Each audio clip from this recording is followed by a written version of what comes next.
Okay, guys, we are live. So for those listening at home, welcome to the Live from the Sword Coast podcast. My name is Kevin Madison, and I will be your friendly dungeon user this evening.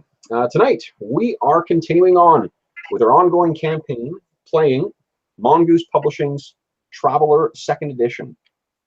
The terrific hard sci-fi, or mostly firm sci-fi, role-playing game. If you're listening at the time of recording, we normally play this campaign on Wednesdays, but we weren't able to play this Wednesday because I was a little too busy.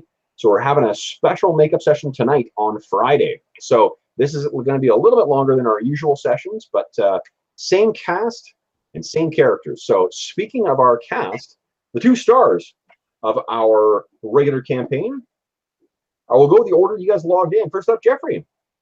Hey everybody, I'm Jeff, and I'm playing Captain Charlie Williams, who is currently in big trouble with a giant squid.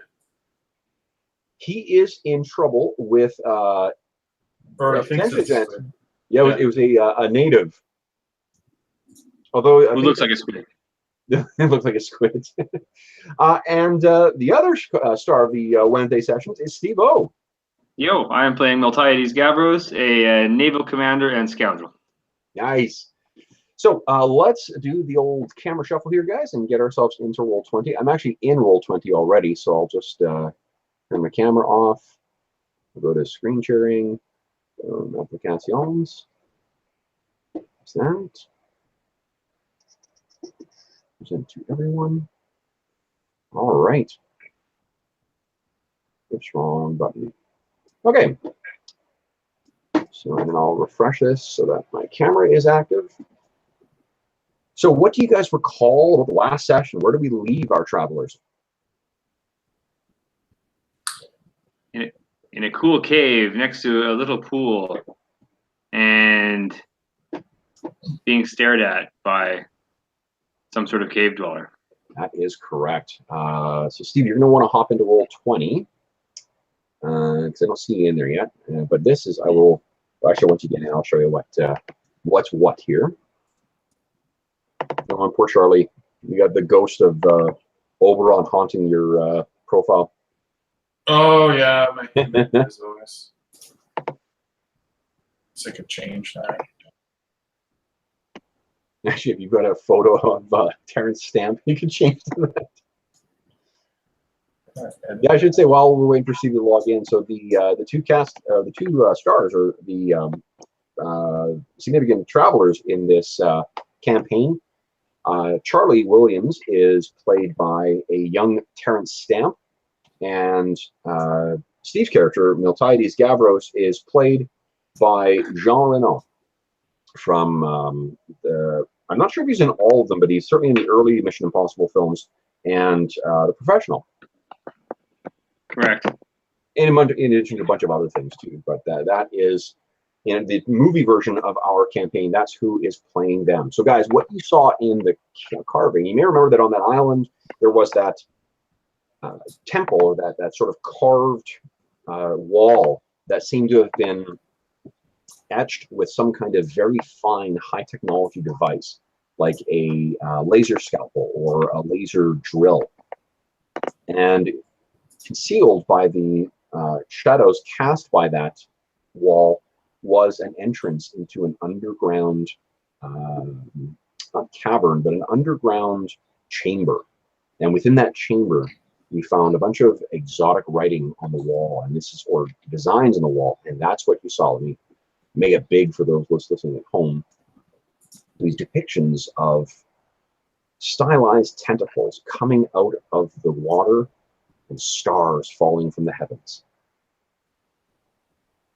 And within there as well, too, you found a pool that seemed to lead out to the ocean based on the rhythm or the ebbing and flowing of the weight in the level of the water. And that seemed to itself be, as far as the individuals who constructed this temple, it seemed to be a sacred space to them, because they had built a much stylized tile rim around that pool. And as you guys were exploring that with Professor Maris Inar, who in our campaign is played by the phenomenal and a legendary Tom Baker, looking as he does or did in the 1970s.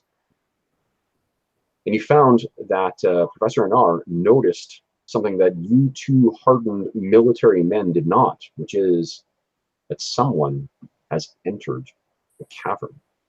And where we left things last session was you guys turning around to find a figure standing there in crude hide or leather clothing, with a face that is darker complexion, dark eyes, dark hair, woven into braids as well, very much like Eugenie you see on the screen right now. Only this guy has a bunch of tattoos or scarring on his face, stylized scars. And in his hands is a very crude but extremely effective spear. And you can tell from his muscled, ropey body that this is someone who is quite proficient in the use of that crude but savage implement. So guys, what do our travelers do? You turn around, and for perhaps the first time since you have met him, Professor Anar stands agog, sort of wide-eyed, that wild look in his face, and a big smile across it too. But I suppose you guys are more focused on what this guy wants. His dirty and scarred hands gripping the spear, or the shaft of the spear, and pointing it towards you. His eyes, the darkness of the darkness of his eyes seem to bleed both the pupil and iris into one another. You can see as well too, you think he's standing in a strange posture. Actually, do either of you, why don't you actually, let's do this. Why don't each of you give me an intellect and recon check, please?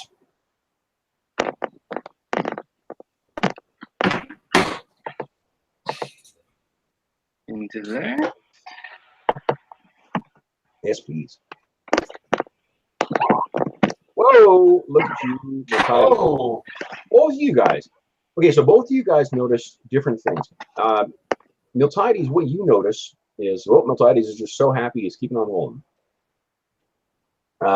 Miltiades, what you notice is that this guy, at first you think he's standing in an awkward stance, and then you realize that his body seems to be actually a little disfigured.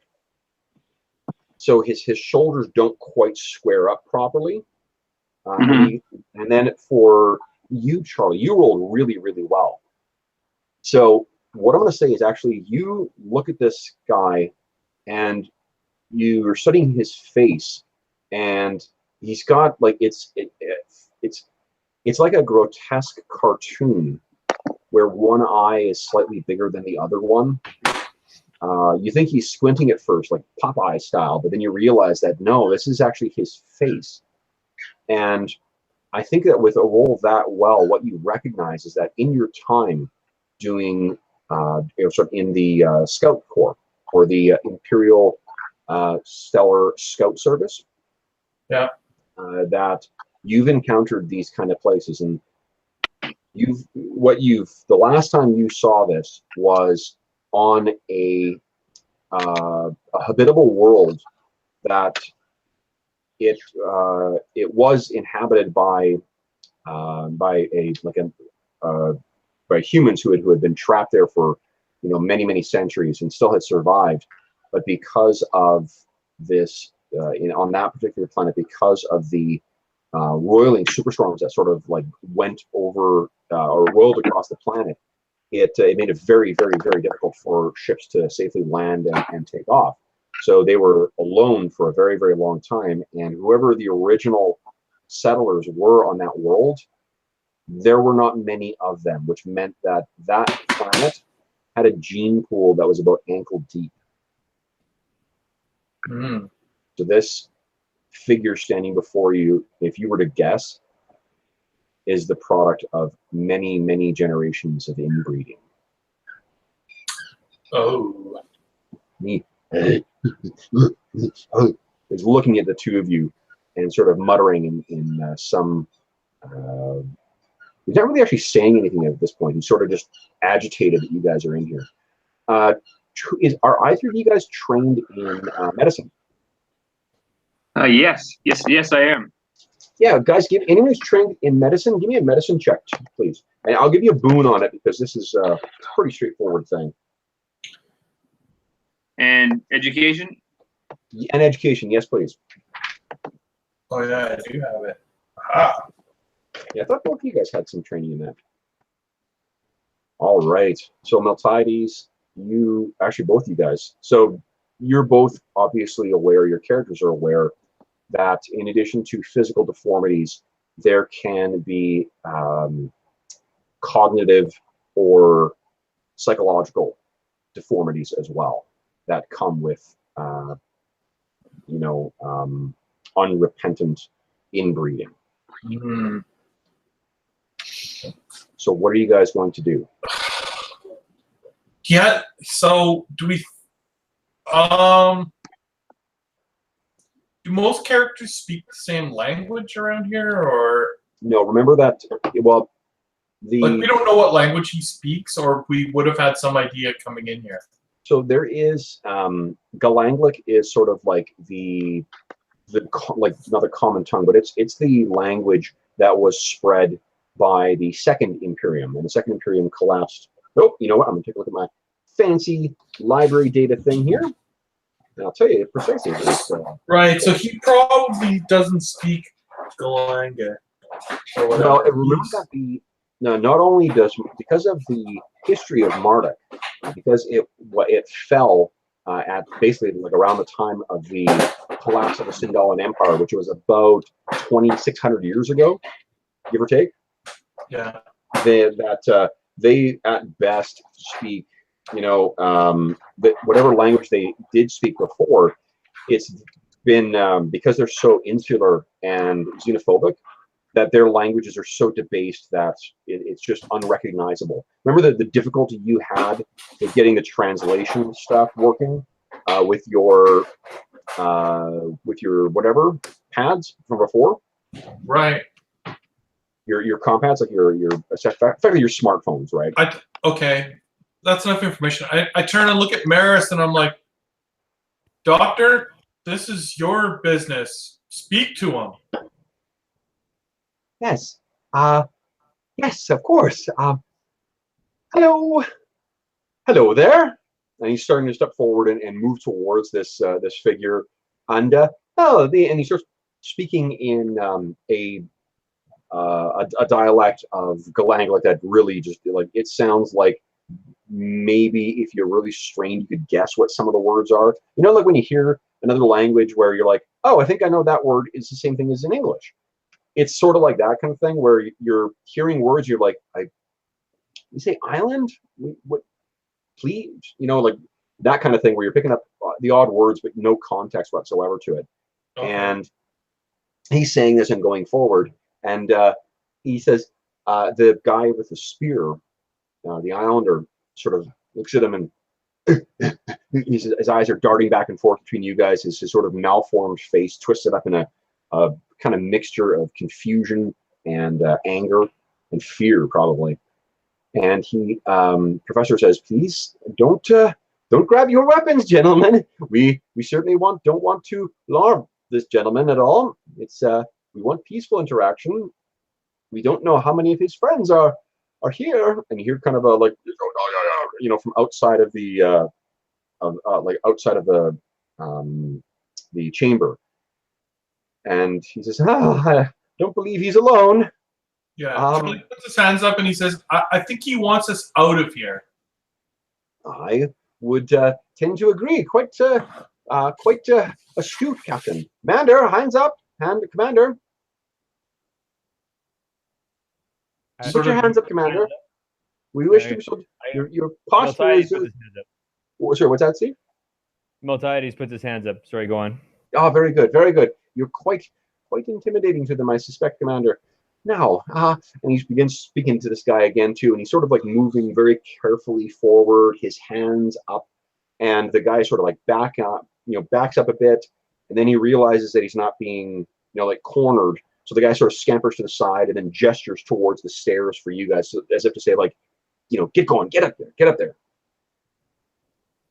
And Professor Anar starts slowly making his way up, and his hands are still up in the air, and he begins leaving. He says, come on, gentlemen. But you be sure to remember to keep the do not lose the camera. We wish to track those videos will be of great value and study. Oh, I'm leaving as the guy's gesturing towards him, and he makes his way up the stairs. You guys follow along with him, and then once the last of you has made your way up the stairs, this guy starts following up behind you, kind of like keeping his eye on you. And as he's speaking to you as well, too, the guy I should say is speaking to Inar. Give me a roll, guys. Each of you roll a d6 for me. Let's just see if something's happened here.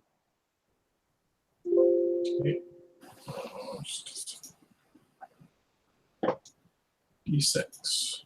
Yeah. Okay, you got a 5. Steve, what's yours? D6.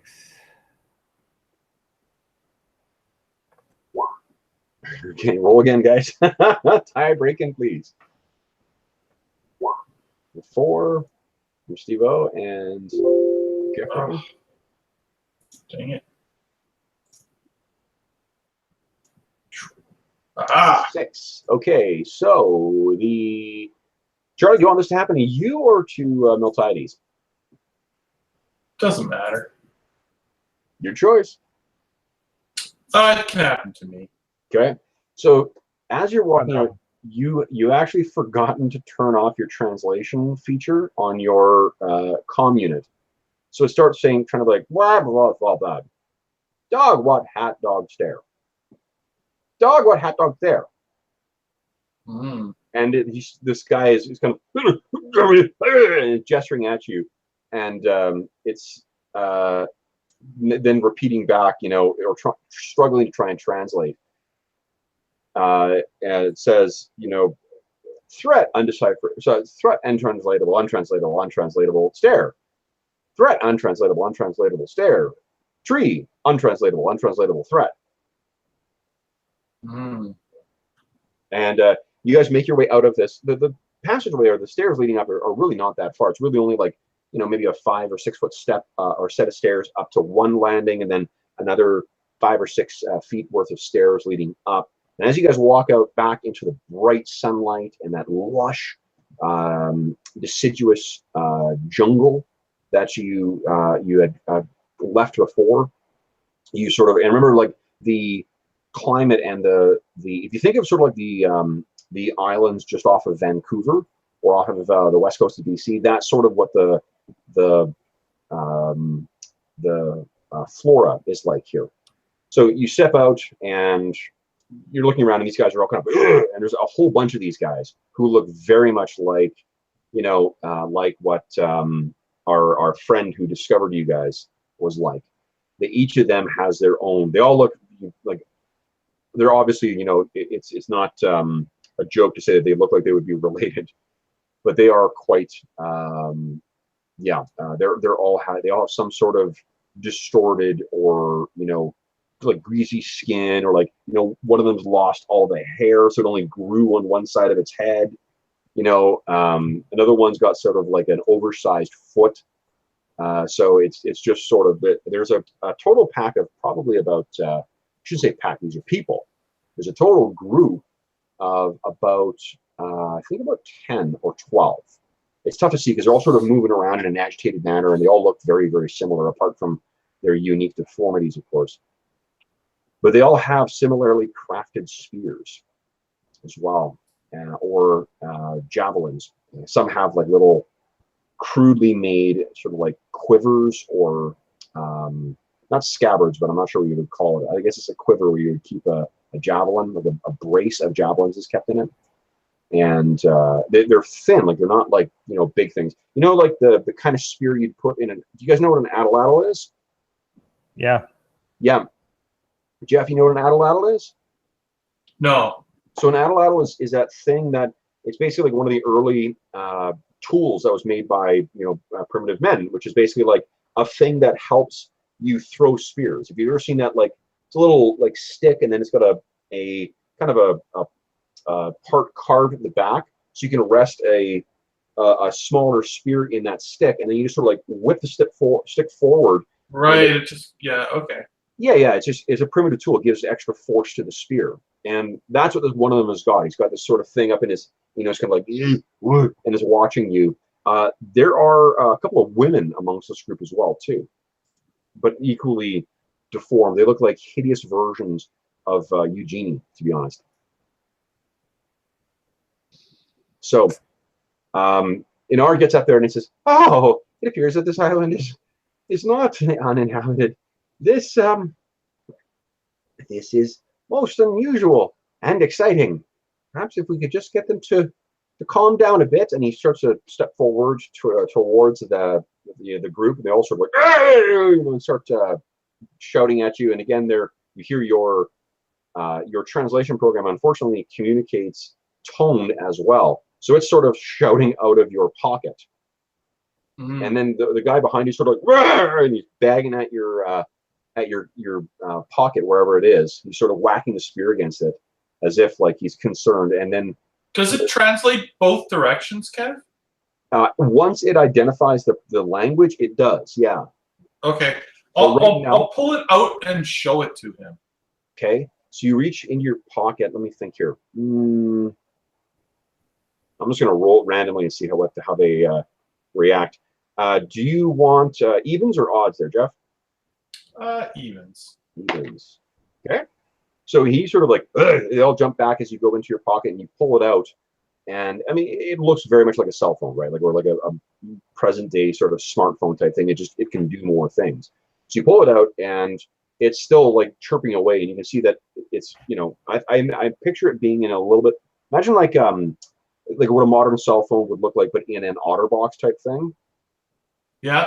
Yeah, okay. That's kind of what so that it's protected against the elements and against exposure and whatever, because you knew that you were going to be on the ocean and whatever. So you sort of like, well, do you leave it at working, or do you? Yeah, I'm going to try and use it to show them that we can use it to communicate. Okay, so let me think here. I think that would be. So if you're going to try that, I think what I'd like you to do, well, tell me what you're saying first, and then we'll figure out. I think it's a persuade check. But let's see what you say first. Let's see if there's any base modifiers.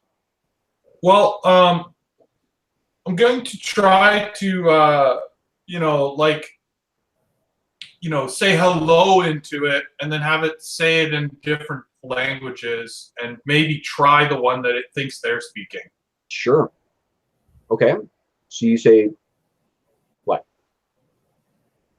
Just hello, or Okay. So you hold to up start with, so that they can hear that it's like saying that word back. Sure. Let me. Okay. It's sort of like gerbils, gibbers something back. Would you kindly give me a persuade check?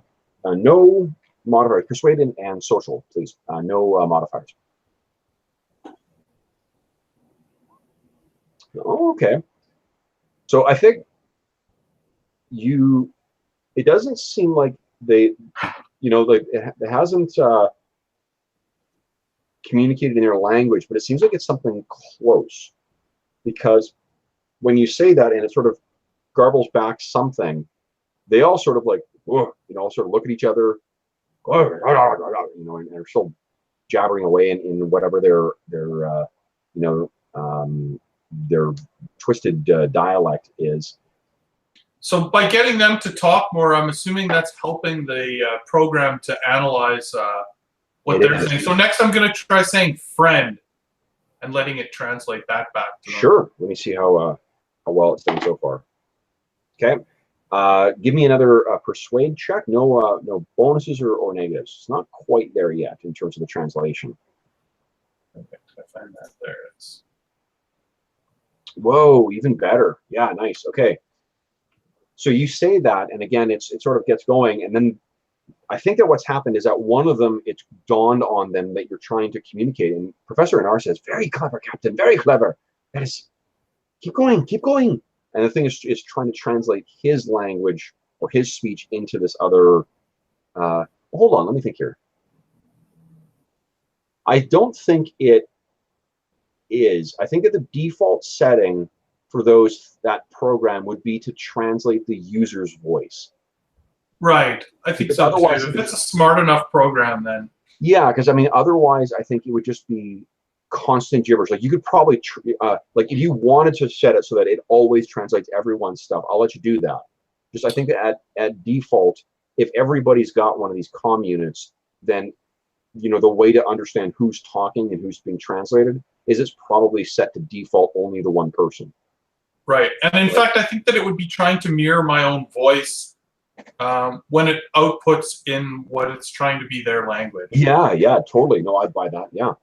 Okay. So you're still talking away to these guys and women, and it's again, sort of translating back, and you've clued in one of the cleverer or more clever people there to the fact that, oh, you're trying to communicate. So they're saying words, like gesturing to themselves and saying things, and what you get out of them after quite a bit of back and forth on this is you finally manage to sort out a rough or at least functional, then this takes probably about 20 minutes to half an hour of sort of them saying things and having it come out in a different way, and then them recognizing finally this thing is you and is you speaking. And what you get from them is that they refer to themselves as the family. That's the translation that you've got from them. Whatever word it is they use to describe themselves, they describe themselves as the family. What do you guys want to talk to these folks about? I think they still have, some of them have their spears sort of trained near you, but they seem more interested in hearing what you have to say. Well, they're at least tolerating you right now. Now, remember that the people on this island are notoriously xenophobic. So there's a very brief period where you're going to be able to where the novelty of them hearing their language spoke is going to at least let one or two of them talk to you. So what I'll do is I'm just going to set a 5-minute deadline. So starting in, I'll tell you when you can start, and you can start we'll role play it out as if you're talking to them directly. And either of you guys, I think you can, hit the toggle so that either of you can speak. And why don't you start now? We are explorers, and we've come to study this part of the world. We meant no harm, Is this cave sacred to the family? This cave is sacred. You are interlopers.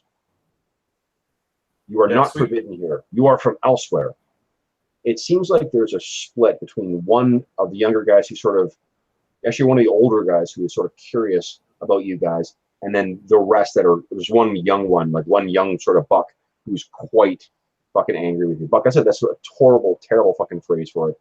And something making this a really uncomfortable fucking colonial thing. What I mean is he's a young, tough guy. And he seems agitated. He says, you are demons. Demons from beyond the world. We should kill them, brought here by the gods. Sacrifice them to appease them. I says, where? I assure you, we are not demons. We come in friendship, but we'll happily leave this place if it will make you, if it will satisfy you. They seem a little perplexed by that. I think that what you've communicated is a little too sophisticated of a sentence for the basic translation stuff that you got there. And some of the basic ideas like leave and attack you probably came across.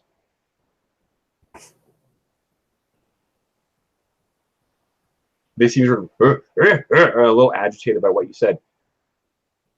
So you attack, you come to kill, to hurt the family? No, we leave. We leave. Yes, you leave. You take nothing. And one of the younger guys says, no, they defiled. They have profaned. We have not defiled anything. We have not touched anything. We are not taking anything. And that's when Professor Anar says, well, apart from the pictures. And it translates that. There's a bit of a hubbub about that. And Professor Anar says, hands up again. I think perhaps a strategic retreat might be in order, gentlemen. Don't hurt them. Don't hurt them. They know not what they do. We'll just simply leave. We will leave.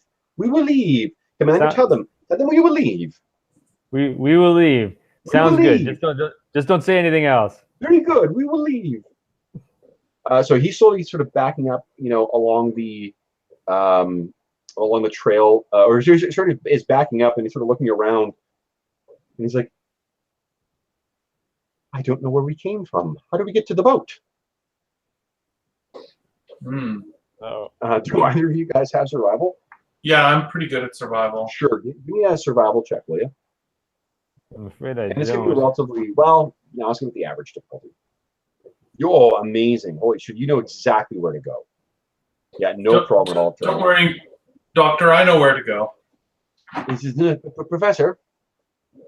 That was the other role I played. Oh, sorry, Professor. So he's backing up, his hands up. You gesture in that direction, and you're still holding out your comm unit to, and still translating. They said, the young guy is like, we shouldn't let them leave. We should not let them leave. And there's sort of a moment here, you think, where things might turn sour. I think that you guys have both been in military situations where it's had that tense moment where you're like, something one way or the other is ready to kick this thing, like this situation off. So the Professor Anar, I think, is picking up on this as well too. And I'm going to randomly, there's something I would love for him to do, but I'm not going to inflict it on you guys unless the dice say it. So let's say here. All right, Steve, now it's your turn to pick. You pick evens or odds? I pick evens.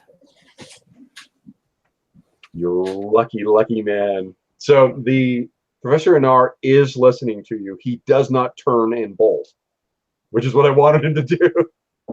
But he's still backing up. You can see there's a moment where his eyes are sort of darting to the side, and then Charlie, you sort of like, clear your throat, and he sort of, yeah, of course, Captain, of course. Don't run, Commander. They won't like it. Yeah. Okay. You slowly back away, and you're able to sort of make your way back along the trail far enough. They're still following you along, sort of at a discreet distance. So if you do a, sort of a fast or brisk walk or hike, you should be able to be back at the boat in probably maybe half an hour or 20 minutes. So assuming that you're just going to make your way directly towards the boat, you find that they're actually following you along the entire way. So you finally get to there, and you get in, pull the boat, unhook the boat, and the translation thing is still sort of communicating over to you, Captain, that these guys they're sort of on the verge of wanting to attack you, but you're able to get back to the boat in time. You get there, and it's still tied up. Remember that where you left it was, there was that big overhanging tree that reached out into that cove that you managed to secure yourself in. But this cove itself was full of underwater rocks, and it was difficult to navigate, and there was no other easy way to get out. You guys struggle a little bit to get yourself back into the boat, and then finally you're able to you get yourself on, you launch yourself off, and we're going to need to make another seafarer check to get yourself out of here and safely back to the boat. So. Oh. Oh, yeah, no problem. Oh, so you guys can see sort of as you're pulling away, you look back, and that's when Professor Nara brings out his camera or video unit again, and immediately begins recording. He says, "This is fascinating.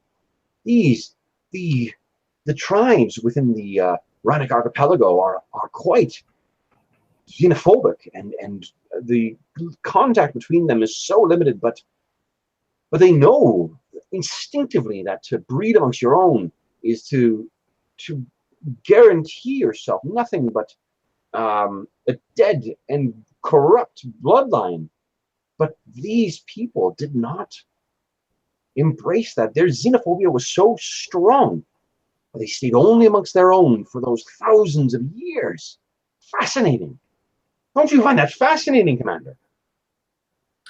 I found that Fascinating. extremely dangerous. Yes, quite. I'm quite certain they would be quite pleased to kill us, and perhaps even eat us.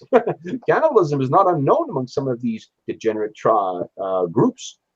These limited degenerate. Actually, let me phrase that. It's probably not. He wouldn't use the phrase degenerate. I think he would use miscegenated. No, that's not the right word.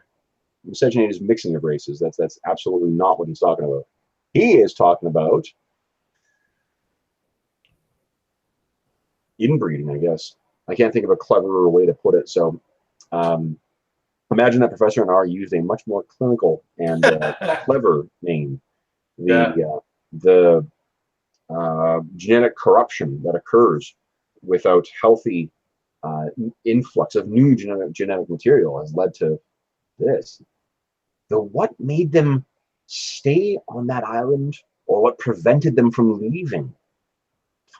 Did you hear them say something about the gods? Yes. They mentioned the gods several times. What is it they said? What did they say we were? Demons. Demons, yes. Defilers. Demons and defilers. That temple, though, so old. He kind of grabs the camera and flips it over, and then it's a picture there's being kind of like a zip, kind of like a plastic thing that comes out that he hits, and then it hardens into a screen, and he's viewing some of the images on it. He says, "Look at this, the detail and the craftsmanship that goes into these images, and that work on the surface. That it was advanced work. That was with high precision and technologically sophisticated equipment. Do you think that those people were capable of such detailed and advanced technological tools? I think not. At least not now. So what do you think?" Yeah, I was Maybe going to it was ask. their ancestors. I But was it going was to ask certainly you. not those people. Doesn't I mean, maybe there's some technology hidden here, some secrets hidden here somewhere. Maybe that's the purpose of this place. A clever idea, Commander. You are full of surprises. I thought you much more dull-witted. The cache that they may have, perhaps when their ancestors were stranded or took refuge on this island and created that magnificent structure. These are adjusters to the screen again. Perhaps they had their devices and kept them with them. After all, the pirates of Ogma, they are quite a primitive people, and yet they still find themselves able to operate, albeit with the help of others, those jump spacecraft or jump capable spacecraft to travel to the neighboring planets, to Marduk, and to I can't remember the name of the other neighboring one. It's not Borite. Hold on here. It's, what do we got? Come on, map. Where are you? And Borite. I did get it right. Holy shit! I've been reading this too much. To Borite. So why would you not think that such, though they have fallen from the heights of the technological sophistication present at the time of the Sindal Empire, I wonder what secrets might such a cache hold, Commander?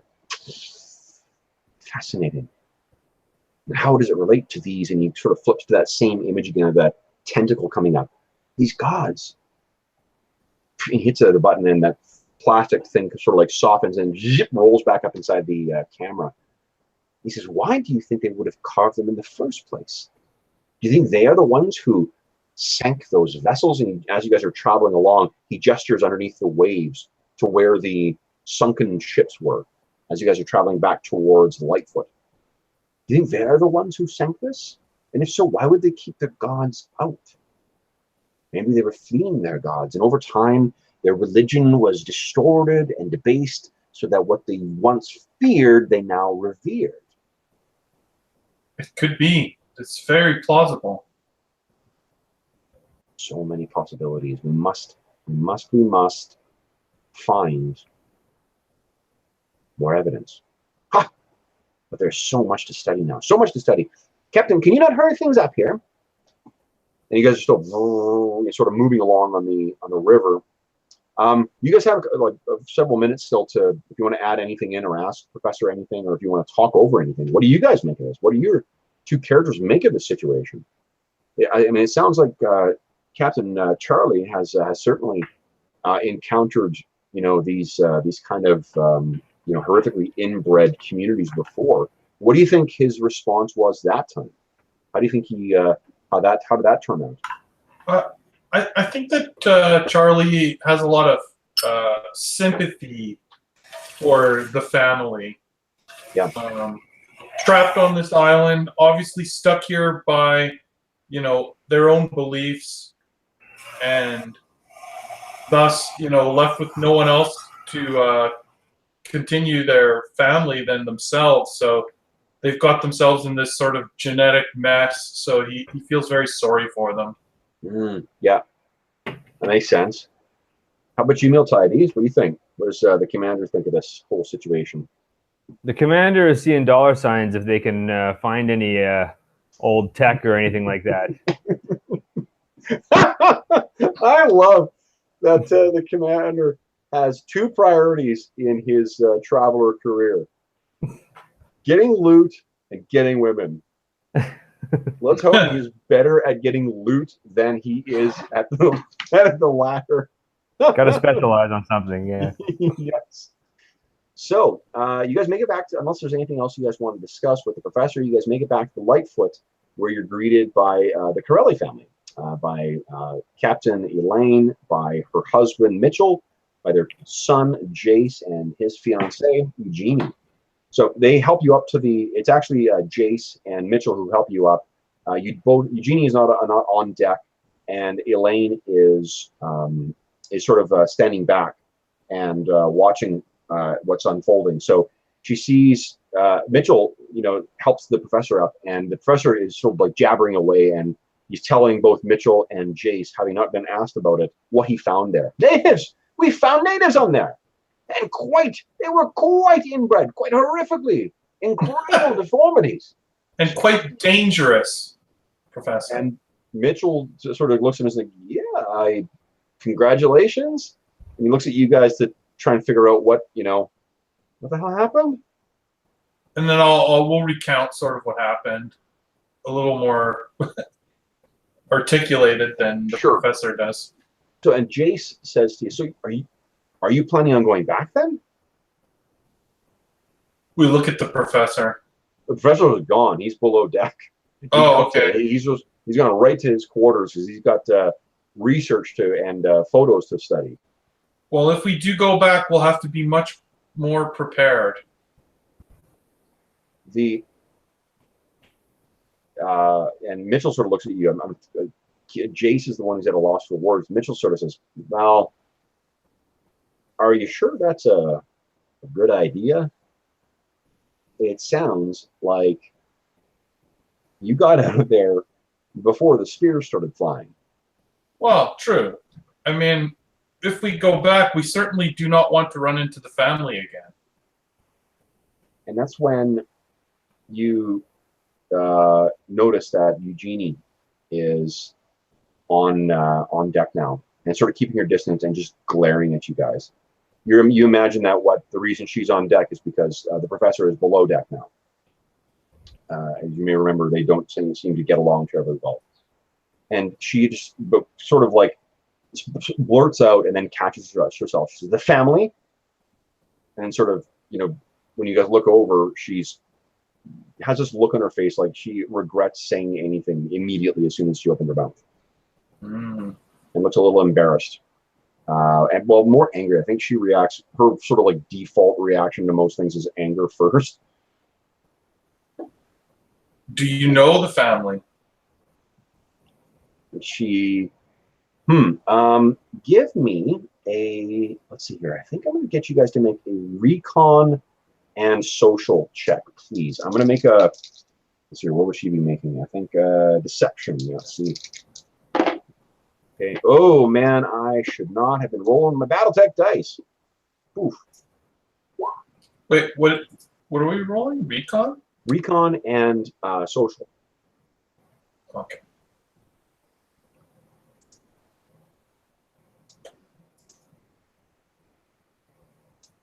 Oh, fucking great roll, Miltides. Mm-hmm. That is awesome. Okay, so you, let's see here. Natural 12. Yeah, natural 12. That's really great. Okay. So Charlie, you don't really notice anything too, but let's see here.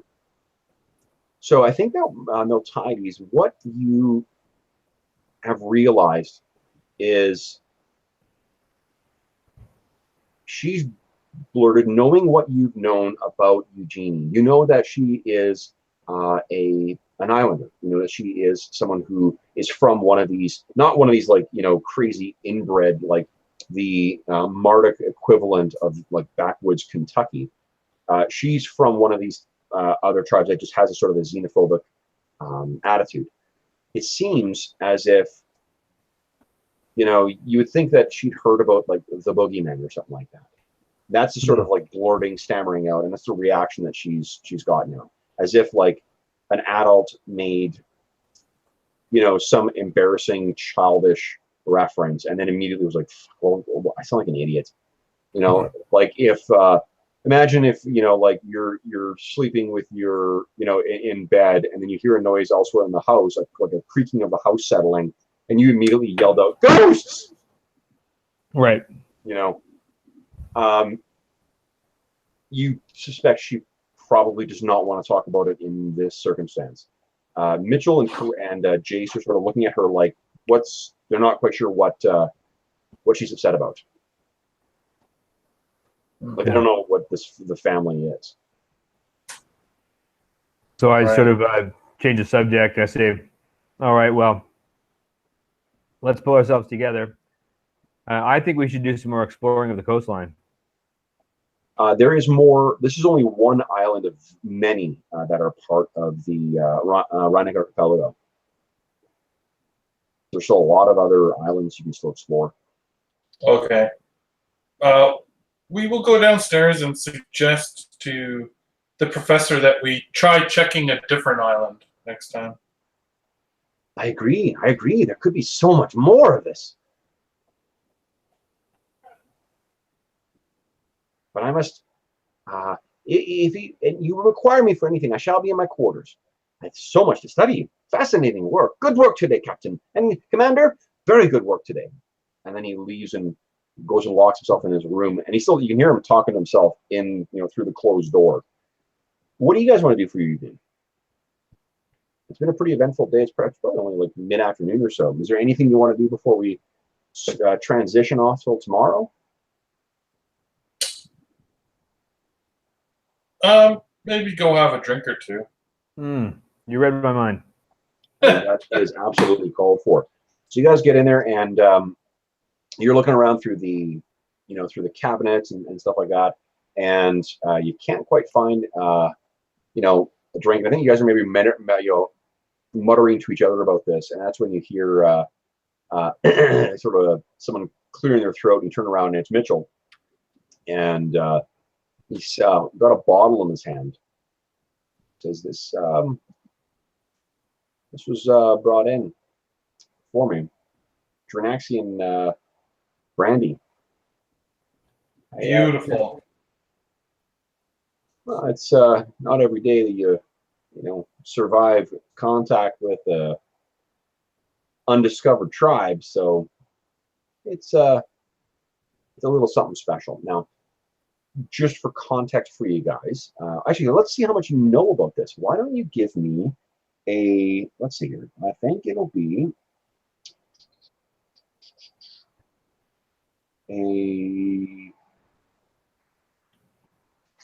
it's like Pathfinder or something that I would suggest it would be knowledge, but there's not really, or scholar or something like that, but there's not really skill like that. So maybe there's not a flat history ability either.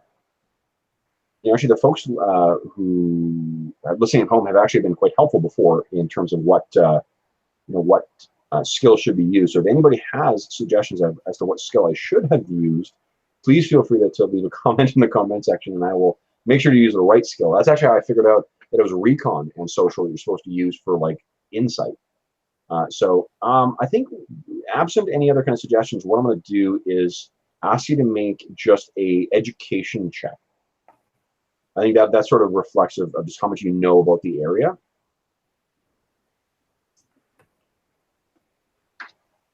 Whoa, Miltiades. Holy shit.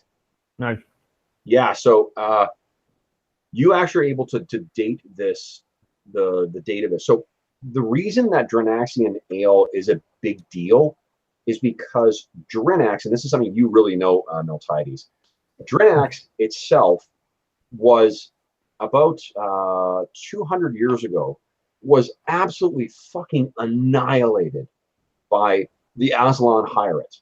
It was the capital, excuse me, of a kingdom that spread across most of this subsector. The subsector you're in, plus the one that is rimward, the one that is effectively like below this sector or subsector. So it had many, many worlds on it. It was a very powerful thing. It lasted. It was the successor to the Sindalan Empire, and the Drinaxian Empire lasted for. I'm trying to think of the math here. It lasted from about, I think it's like a little over 2,000 years.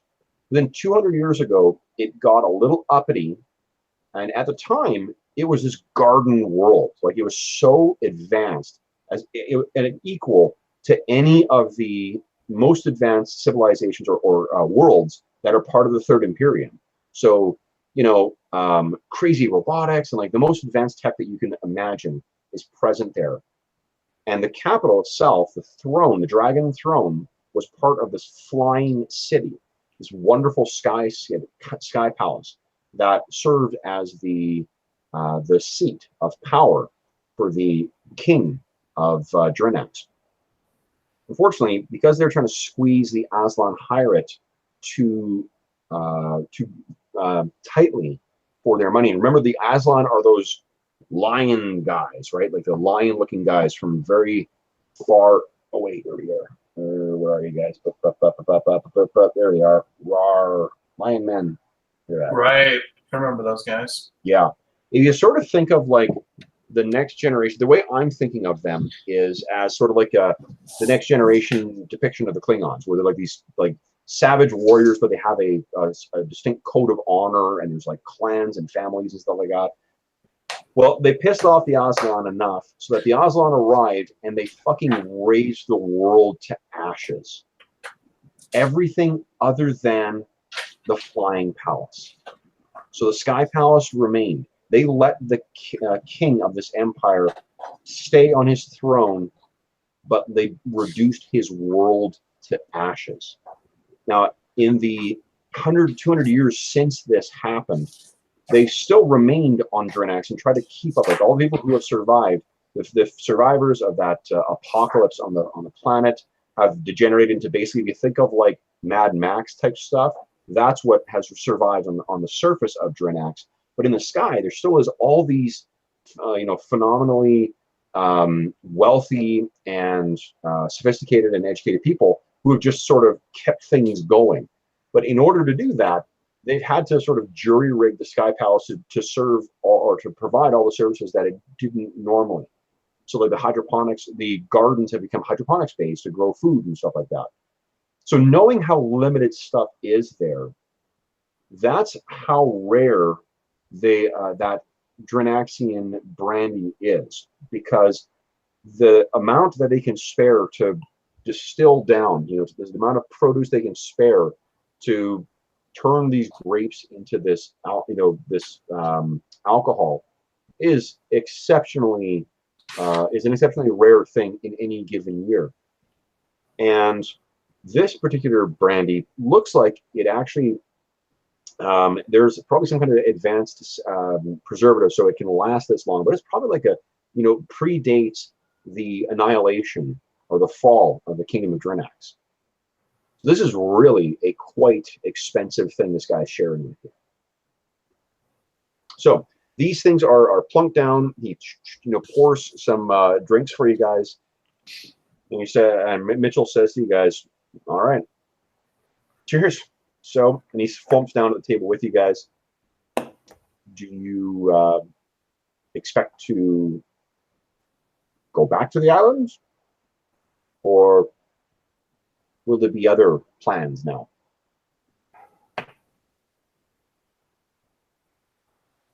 Well, we sort of have to discuss that.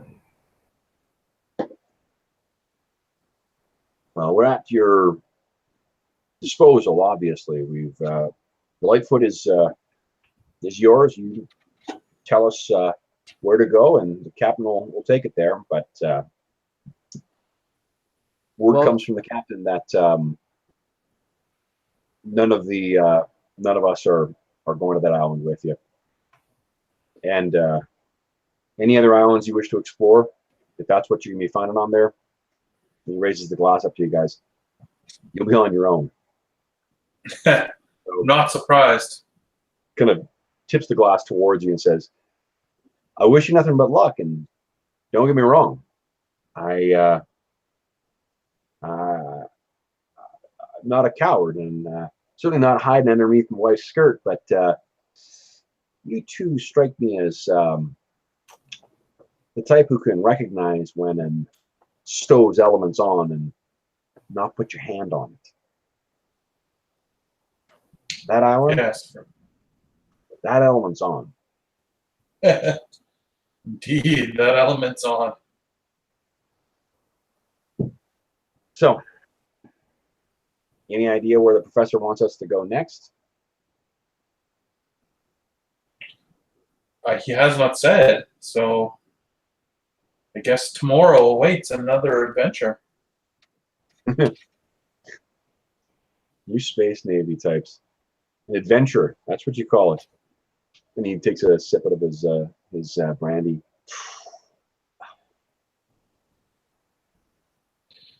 He Charlie looks at him and he says, "You know, just between us three, it would have been those poor inbreds who would have been laying dead, not myself here." And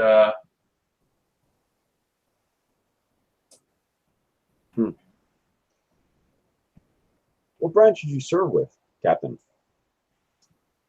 what was the branch called? You were with the Imperial Scout Service.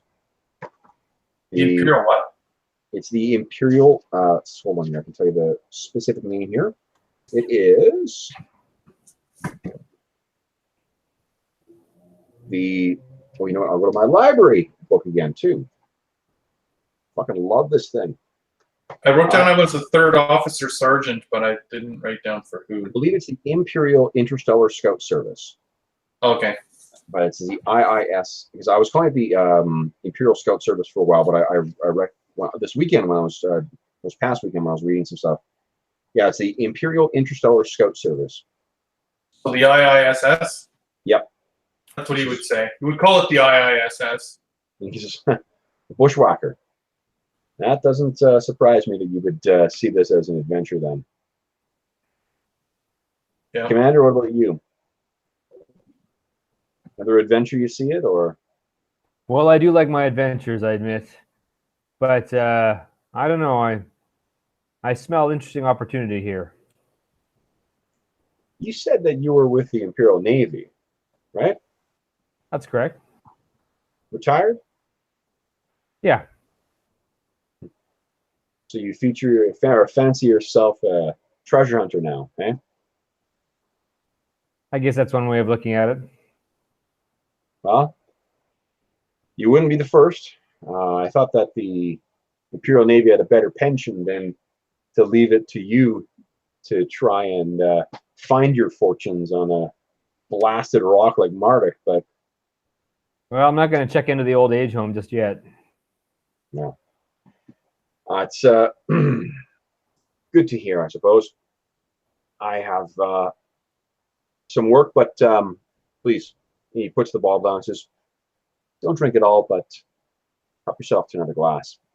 When you're done those, he finishes it and kind of, reacts to the mouthful, and he puts, goes and rinses the glass out, puts in the drying rack. Says, have a good night, then, gents. And he, or soldiers, I guess he says, and he makes his way up. So I think we know how valuable this would be to him, and we wouldn't really drink too much more of his. Sure. So the you know what I'm gonna do quickly, Jeff, too, just because I think it's interesting. So this is what the Imperial Galactica or whatever encyclopedia is what it says about the Imperial Stellar Scout Service. So the Imperial Stellar Scout Service is a major service within the Imperium, equal in stature to the Imperial Army and the Imperial Navy, although assigned to a variety of unique, primarily non-military missions. Its duties include exploration of the Imperial frontiers, ongoing mapping and survey of Imperial territory, and the maintenance of interstellar communication through its express boat network. Now remember, we know in the background of Charlie, the reason he ended up getting drummed out of the IISC, or IISS? Yeah, ISS. Yeah, the IISS is because he was the lone survivor of some scout mission, and we haven't determined yet what actually happened. I can tell you that we're going to be doing a war story session at some point in the future where we're going to explore that. Cool. Mm-hmm. So now you guys have some time to talk about what you want to plan. Why don't we spend just a couple minutes planning for what you guys want to do? It sounds like Professor's going to come back with whatever his plan is, but it sounds like Miltiades is quite interested in seeing whether or not there is a cache on that island. As we're planning here, Kev, I just want to mention I actually have to go at 10:30 tonight. Oh, do you? Okay, cool. So we've got about 45 minutes. Yeah, that's cool. So we'll just play. Do you have to be gone by 10:30 or? Well, roughly. I pushed my plans back tonight, so. Oh shit! I'm sorry, Jeff. That's no problem at all. I just wanted to let you know so we don't plan too much. No, that's fine. We can. That's great. So we got 45 minutes. Let's spend maybe about 10-15 minutes of you guys talking about what you want to do, and then we'll carry on.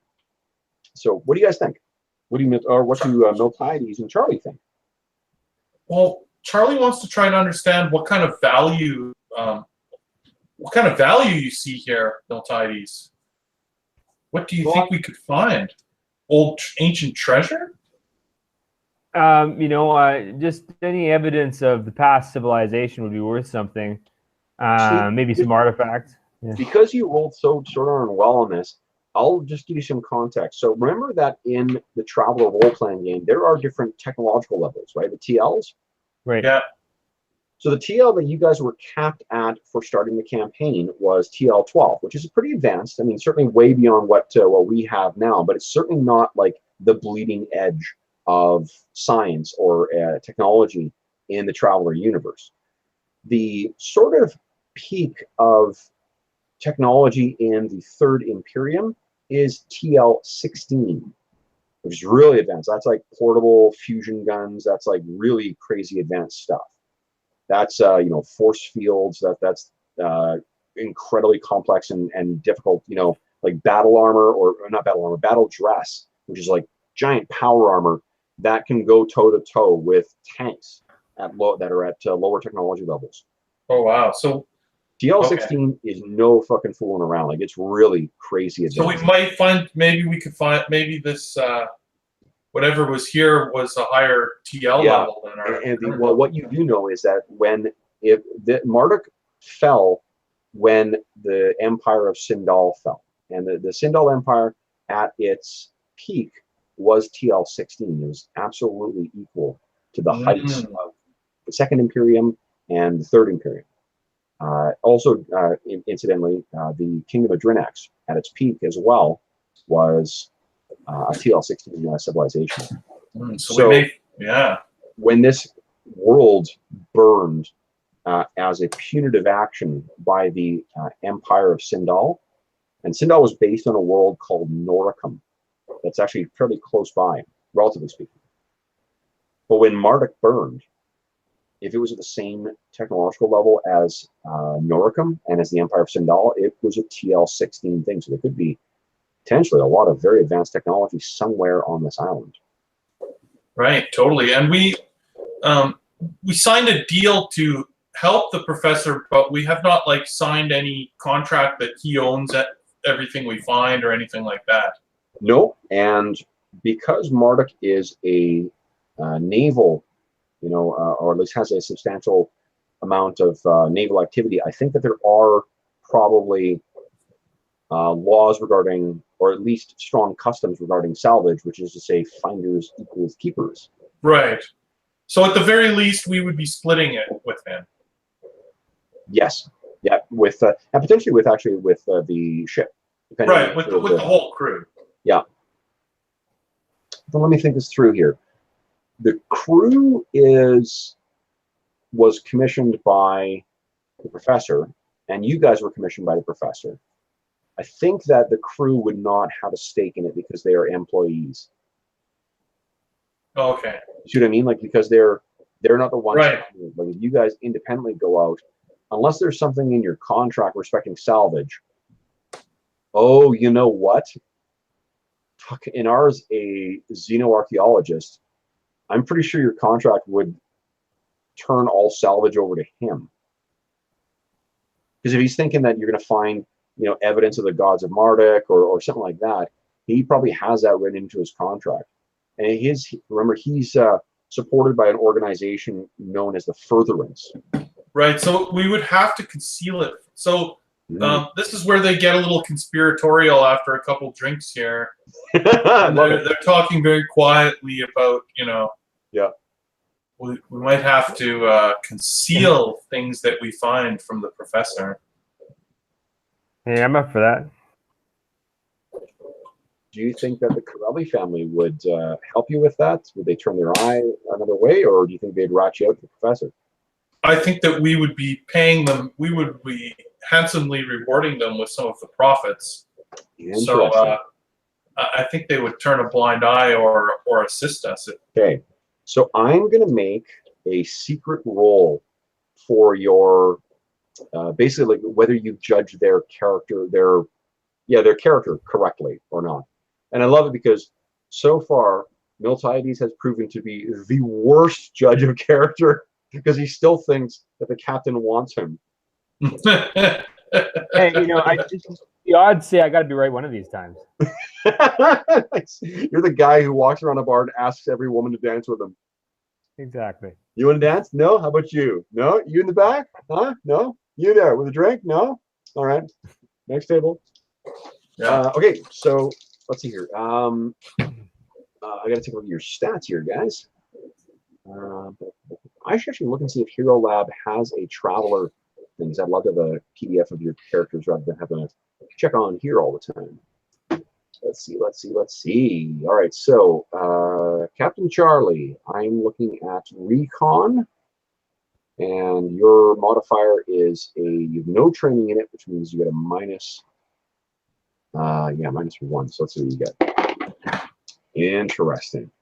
And our stalwart or reliable judge of character.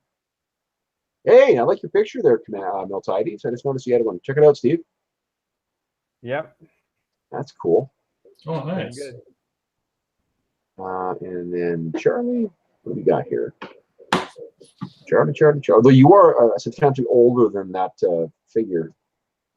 I mean, maybe not substantially, about 20 years older than that figure. That figure looked like he was about 19. All right, let's see here. Recon. Another -1 of ball. Oh boy. All right, here we go. All right, so as you guys are talking, Steve, I want you to role play out what Miltiades says, because Miltiades is absolutely convinced that you got Mitchell tricked. Mitchell is a buffoon. His wife wants you, and this guy just wants nothing but to please you. That's why he was talking about the Imperial Navy. That's why he was talking about your ex-service. He respects you. So what do you say about how these guys will react to your plan or your scheme? I gesture to him. I say, "Come over here." To Mitchell? Yeah. Okay. When we have a moment in the hallway or something like that. Sure. So he kind of looks around and then walks over and he's like, "Man, what are you?" He kind of gives you an up and down. He's like, "You didn't finish the bottle, did you?" That's neither here nor there. Hey, how do you feel about salvage? About salvage, are we talking about those things underwater, or are we talking about something else? Those things underwater, I mean, the Lightfoot's it's a fishing trawler. It's not really equipped to bring cargo ships up from the surface. With your, I'm just saying generally, how do you feel about salvage? What if we found some construction stuff, or what if we found some ancient stuff, or what if we found some expensive stuff? What do you feel about sort of splitting a portion of this? Looks around and leans in a little closer. Now, Commander, I'm going to assume that you're asking me how I might feel about that in terms of how willing I'd be to share such a discovery with other people. Everyone likes to get good news, but I'm taking it that you don't want such good news to go elsewhere. Now, are we talking, Commander, about a possibility here? It's a theoretical thing, or are we talking about salvage that may have already been salvaged? Well, that's the question, isn't it? We're gonna, probably continue to look around, see what we can find out, and just who can say what we come across, but we should have some sort of understanding in place before we do. Well, I'm just the Lightfoot's only been contracted by the professor, and the bill's being paid by some fancy group somewhere else, someone off planet wants to pay for the professor's little excursion, and I certainly wouldn't want to do anything to jeopardize the captain's payday here. They are paying really well, and anything that jeopardizes that, I mean, we would have to assess the substantial payment that we're receiving and putting at risk by doing anything that might jeopardize the contract. That would be a very expensive consideration because of the substantial payment being made. So I would imagine that any salvage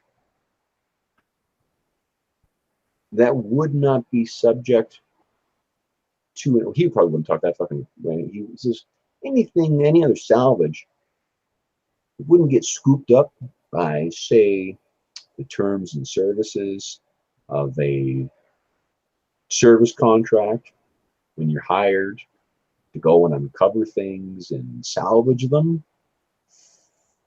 That's a pretty big risk. So I guess that salvage would have to be worth a pretty substantial penny. Would you agree, Commander? I understand what you're saying. Yes, completely. Well, in that case, the salvage would have to be worth a certain amount. And of course, we wouldn't want to, leave anybody walking away empty-handed. We would only do this if, the professor walked away with something as well. Really? I think It would help to improve our cover, for one thing. Now, it's the captain who negotiated the terms of our arrangement, but our arrangement was pretty crystal clear that anything you found would be the professor's. So I'm not sure what your arrangement. But the executive gets involved. Nobody wins, Mitchell. Nobody wins. It's there's enough here to go around for everybody. Everybody other than the professor, you mean? Including, or other, whatever you prefer. Well, let me just. We'll step out of character here for a sec, Steve. What I'm saying is, what he's intimating is that if you tell the professor that he's going to get some of the salvage, the professor's just going to take it all because that's what your contract requires. No, but I think Steve's intoning that, like, we'll make sure there is some salvage that the professor knows about. We wouldn't take it all. Sorry. Like, we wouldn't say, oh, we didn't find anything. We would, take the valuables out, some of the valuable items away, and then be like, oh, look what we found, Professor. Yeah, it's the classic, D&D thief finding 100 gold and be like, guys, I found 25 gold. Exactly. Or there's like a beautiful ruby in the treasure chest that you take, and then like, look at this treasure. Minus the best treasure, which I've already pocketed. Okay. So let's jump back into character. I misunderstood because I'm a dummy. So Mitchell sort of like, a twinkle gets in his eye, and he's like, I think it would be. I think the professor would be probably so excited at finding any salvage that he'd probably be happy. That's what I thought. All right. Well, glad we had our talk, Commander. You let me know if you want to talk about any other salvage in the future. He pats you on the shoulder, and he's walking away, and then he turns back and says, you boys didn't drink all of that, did you? No, we left some. All right. He leaves and heads off to wherever he was going from beforehand. So now, so you've got, it sounds like Mitchell on board for whatever you want to do. So getting back to you two guys now where maybe you guys are on deck, it's a little later at night. Everyone's either gone to bed or they're, working also on the boat. So you're leaning up against the back, the railing at the back of the boat, the aft of the boat, I suppose. And carry on. Now let's. What else you guys want to talk about? So it sounds like you've got someone who's going to help you. Right, and I think that we come up with a plan where if we find some salvage, Charlie will distract the professor if he's with us. Like, he's so easily distracted, and then while Miltiades would like pocket or hide the most valuable stuff, kind of thing. Okay. That's sort of our agreed upon strategy. Okay. All right. Anything else you guys like in terms of the actual potential salvage on that island where the family's island? Yeah, I don't know if we want to head back to that island in particular, but. Okay.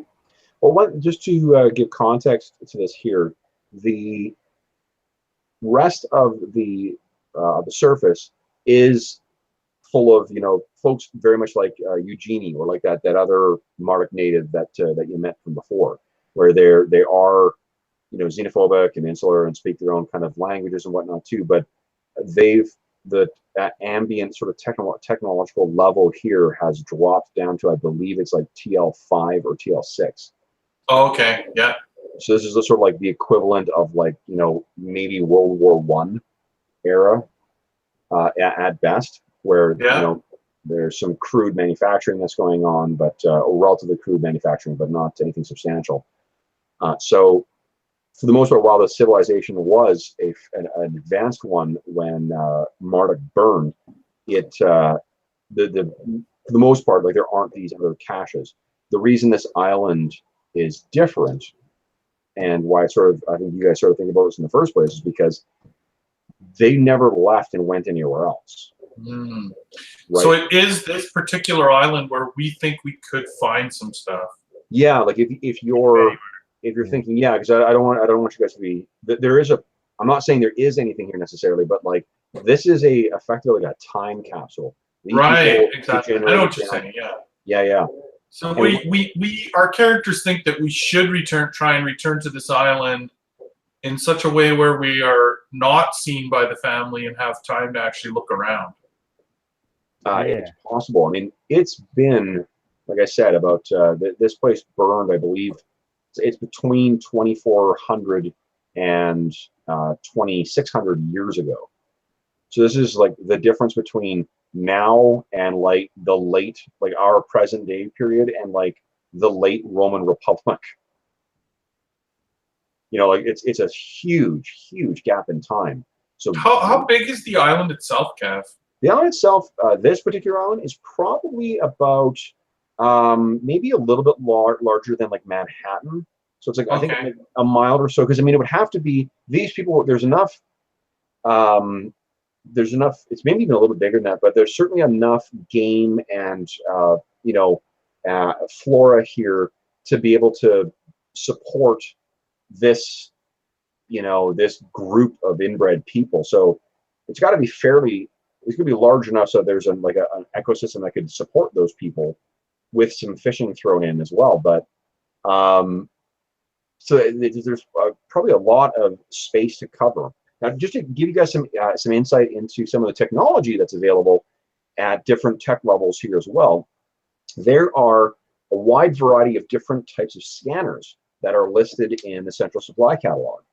And these things run the gamut from, you know, as simple as like, you know, sonar to like radar, all the way up to a very advanced sensor called a densitometer. And basically what a densitometer is like, it'll give you a 3D scan of anything inside anything, even like the thick hull of a starship. You could scan right inside that stuff. Oh, wow, okay. There's other advanced sensors that will pick up neurological activity. So the word for sort of a like something, a living being that has a like a functioning, like that's functionally intelligent, is sophont. So it can actually pick up sophonts.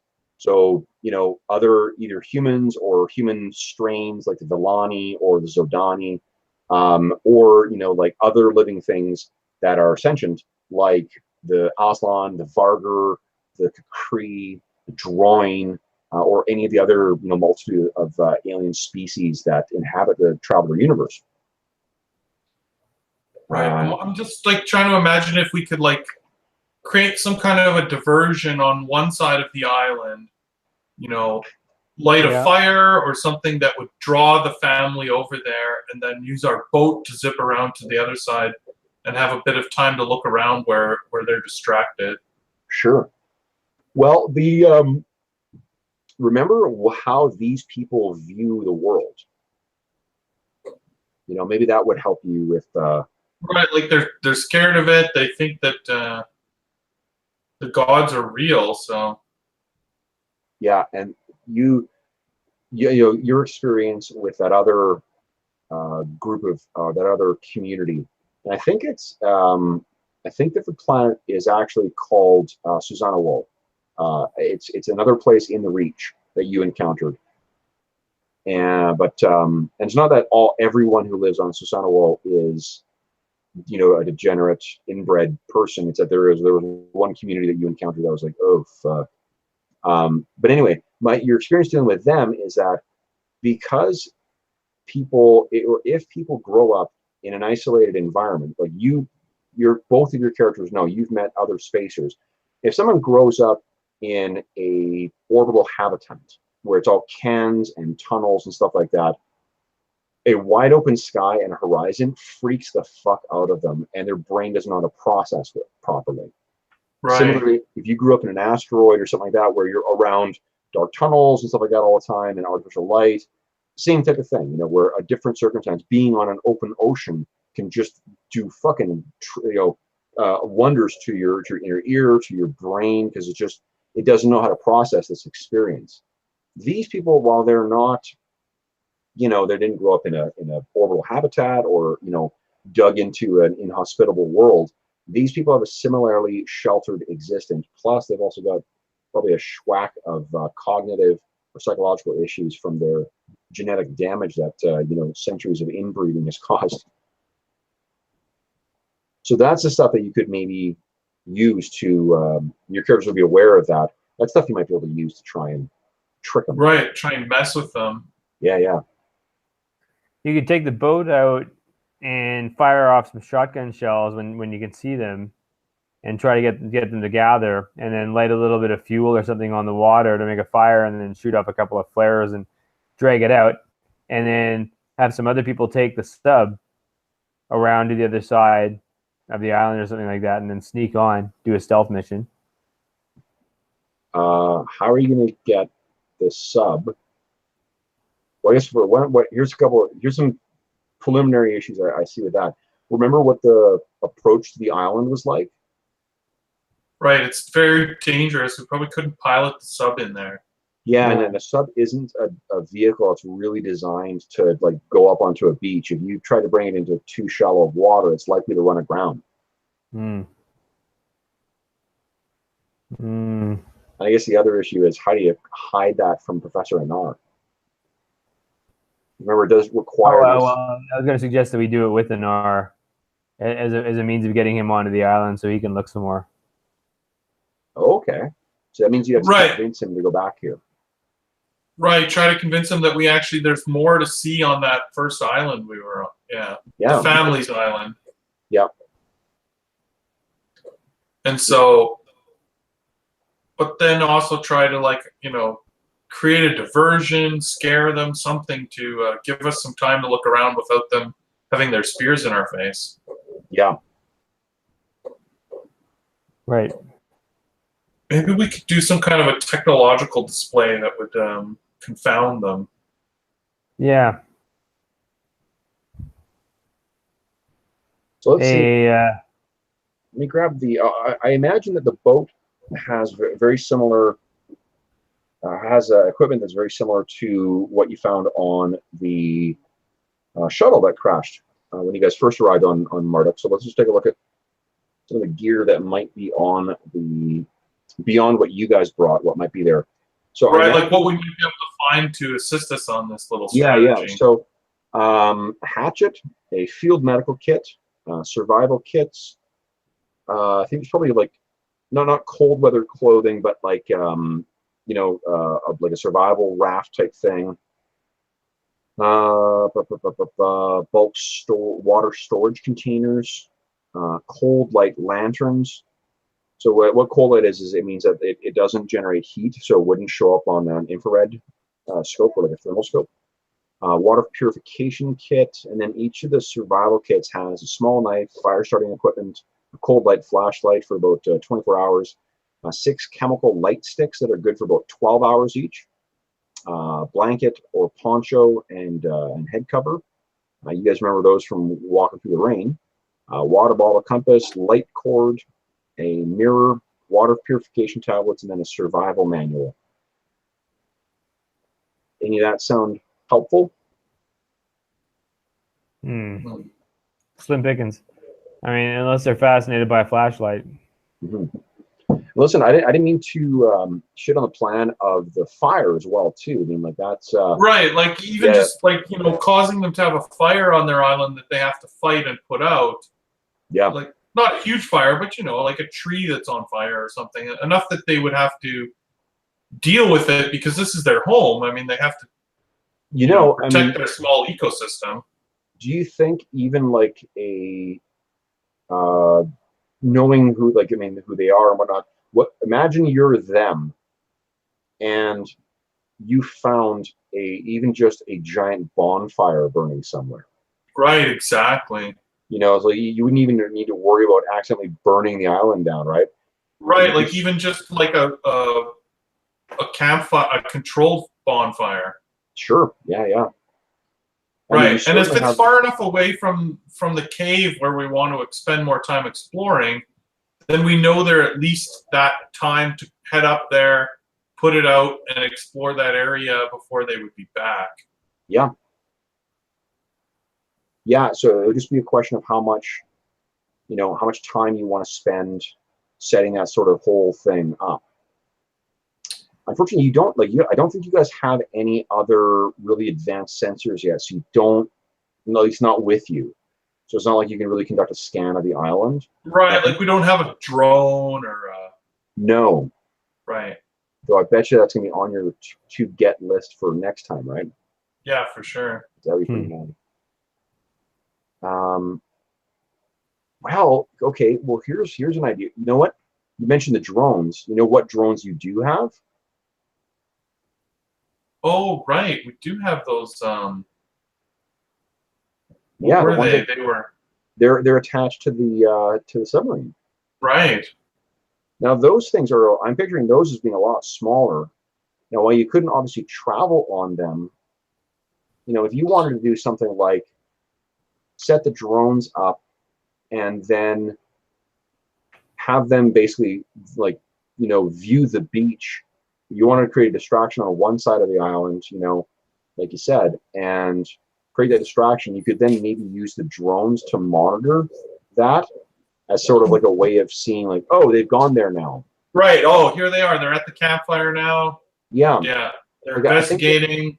Like just to give us eyes on that part of the island. Sure. I think it would probably require either an electronics or a computers check, sort of like if what you wanted to do is to have that transmitted to your comm unit, instead of transmitting back to the submarine, which is what it does by default, then that's going to require that kind of role. But I think one of you guys is certainly going to be skilled enough to be able to do that.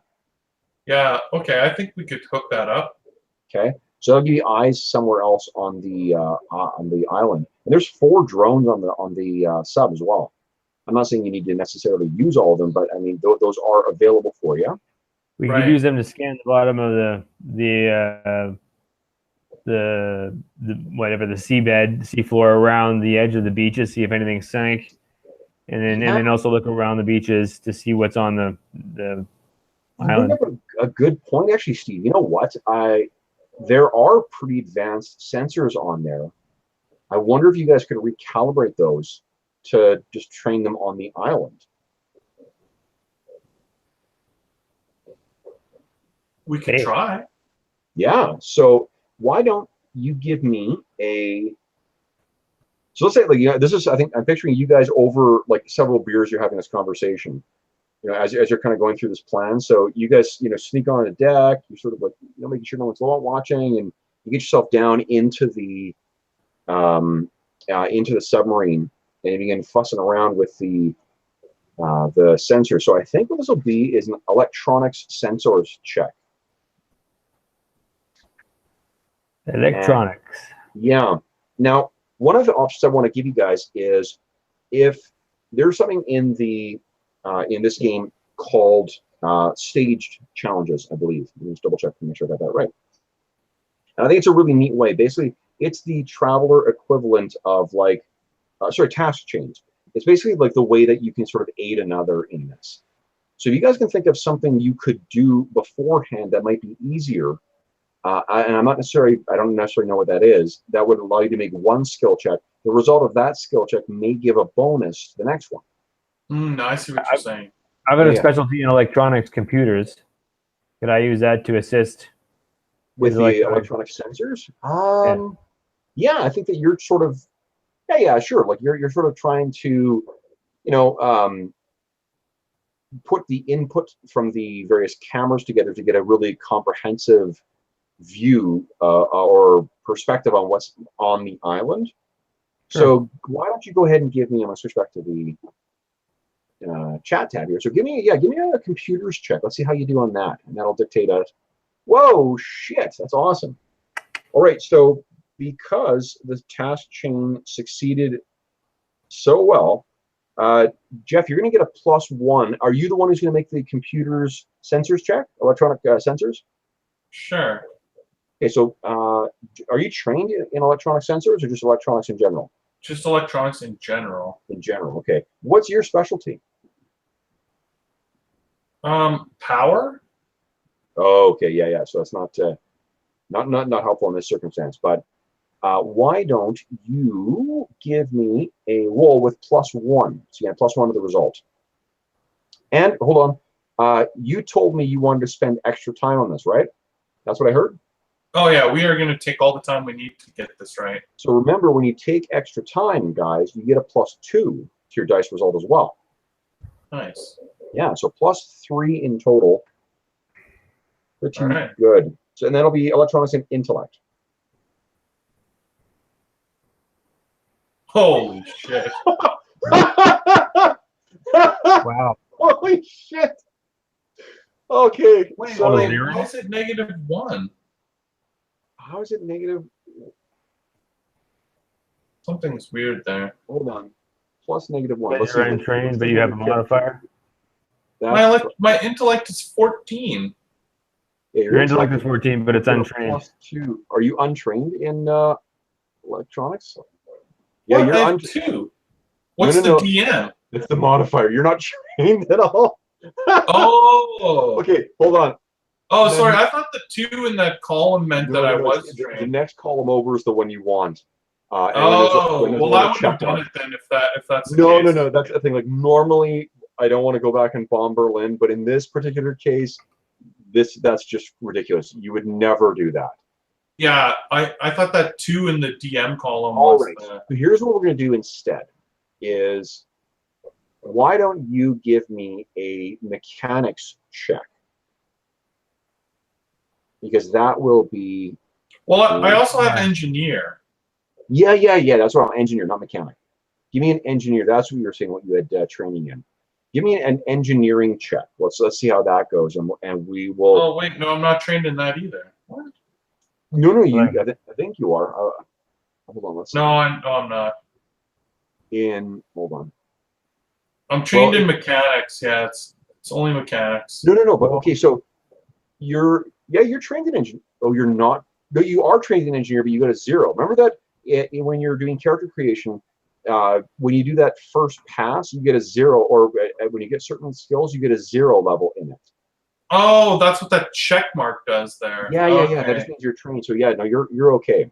Okay. Because what happens is like when you get training in a skill that has cascades to it, like engineer or what's the other one we just did?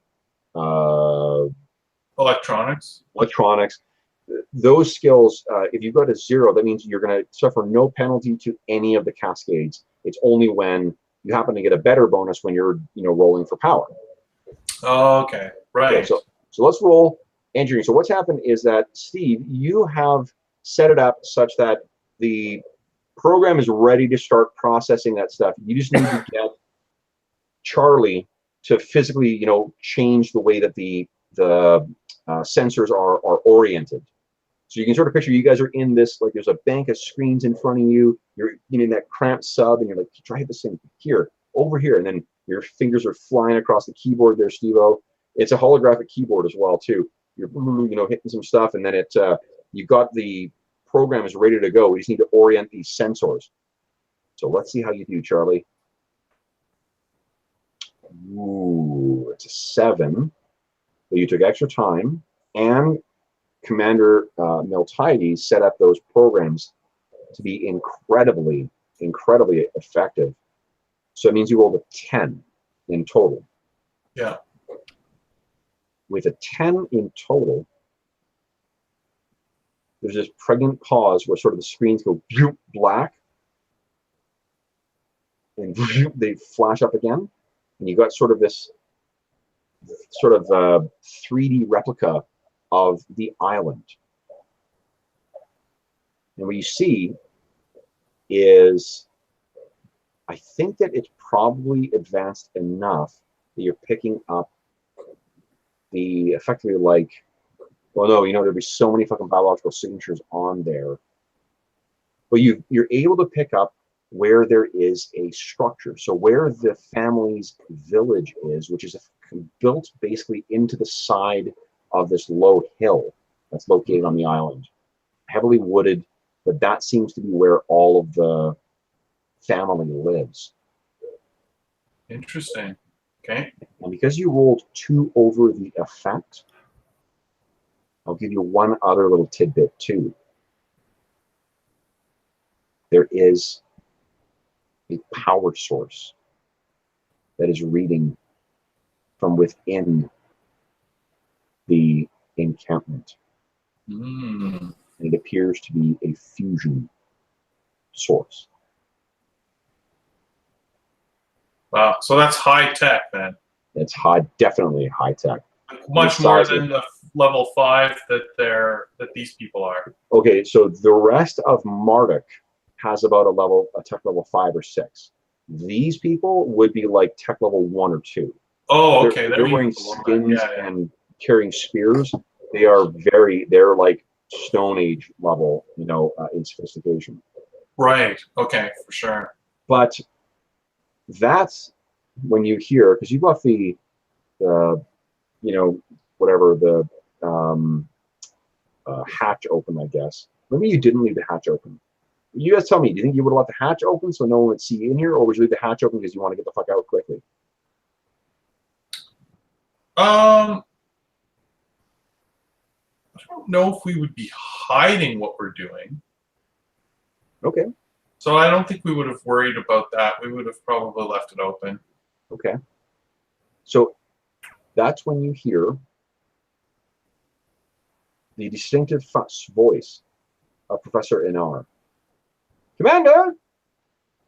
Commander, where are you? You sort of both look at each other. And we'll find out what you do in the next session. All right. So for those, let me get out of roll 20 here. We first stop. Whoopsies, wrong button. Kev, you're zigging when you should be zagging. Stop presenting to everyone. Log out of roll 20. Exit. I wonder if we can fly thereafter. In your ship? Yeah. That's a good question. Well, I mean, one thing you do know is that, remember, access to the surface of Marduk is restricted through the low port. Right. So, although, okay, so knowing how close it is to Ogma, likely anyone coming from orbit and just going directly down to the surface, if it was detected by either the high port or the low port, it might register as one of the pirates from Ogma. Right. But in addition, you happen to have that pirate ship. That is a fucking pirate ship, right? Right. You guys are trying to show. So, in theory, if you wanted to say appear to be a pirate ship from Ogma, you could very easily just take that pirate ship from Ogma that you captured and fly that sucker down. Right. They hit may this not, island and right, like, so I see what you're saying. We could come back after we complete our mission with the professor. Yeah. Right. I mean, you've and got not even involve him that way. Yeah, I mean, you've got no what do you call it? You've got no other person to support. So I'm trying to think. This is something I don't remember because I need to go back and watch a session. Do you remember what happened to that pilot? I thought we left him with our crew. Yeah, I think he's hanging around the high port waiting for you guys to sell that ship so he can take his share and decide what he wants to do with it, right? Yeah, I believe so. Right, okay, cool. That's what I thought. All right. We'll give him a job. So that was awesome, guys. Well, great session. We'll pick it up again on, I think this coming Wednesday is supposed to be Rise of the Rune Lords, but let's play it by ear and we'll figure out what we feel like playing that day, because I kind of want to play both at this point. You know? For sure. But anyway, for those listening at home, if you have any, well, first off, thank you so much for watching, and we hope that you have enjoyed the continuing saga of the Captain and the Commander. I believe we have a name for the campaign now, guys, or sub-name. If, as always, you have any comments, questions, or concerns regarding tonight's session, please don't hesitate to leave a comment in the comment section below, and I will endeavor to return a response. I will endeavor to respond to that in a timely fashion. This is what happens when I game on a Friday night instead of a Wednesday night. Otherwise, thank you so much for watching. We hope you've enjoyed, and we hope to see you again very soon for more Pirates of Drinax. See you again soon.